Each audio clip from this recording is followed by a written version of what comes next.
Hi, this video is going to go through a tricky question.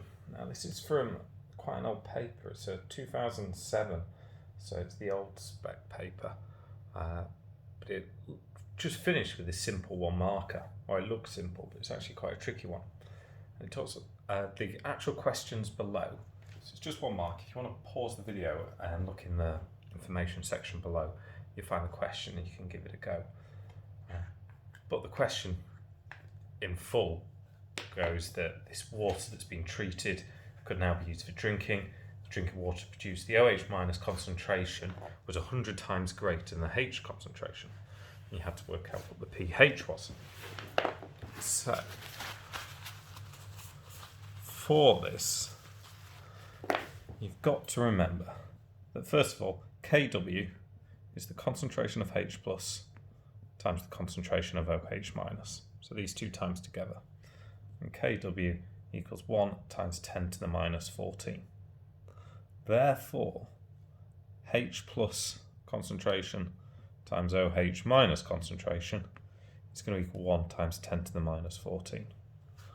So that's our first kind of stage. We know that whatever the OH minus concentration is, it's going to be 100 times greater than the H plus concentration. So let's just put a for instance out.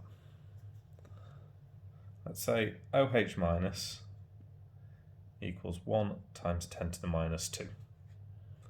I'm just putting this as a for instance. The H plus then, if it's 100 times weaker, will be 1 times 10 to the minus 4.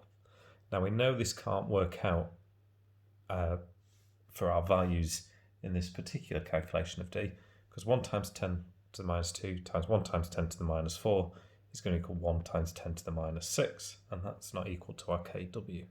So it can't be these values. So we need two values here that when times together give us 1 times 10 to the minus 14, but that the OH minus is 100 times stronger. So you could just do it by process of elimination. 1 minus 1 times 1 to the minus 3 is not going to equal that. So then minus 2 minus 4 times these together, we get minus 6, so that doesn't work. That's minus 3, that will have to be minus 5, and times together will give us minus 8. So again, not those. And if you keep on going, eventually you'll get to the stage where you'll have OH minus is 1 times 10 to the minus 6, H plus is 1 times 10 to the minus 8. So this is 100 times more concentrated. Also, when times together, these give you 1 times 10 to the minus 14. So this now suddenly fits all our requirements above. So our H plus concentration equals 1 times 10 to the minus 8. And if I do work out the pH, it's minus log of 1 times 10 to the minus 8. I get a pH equal to 8.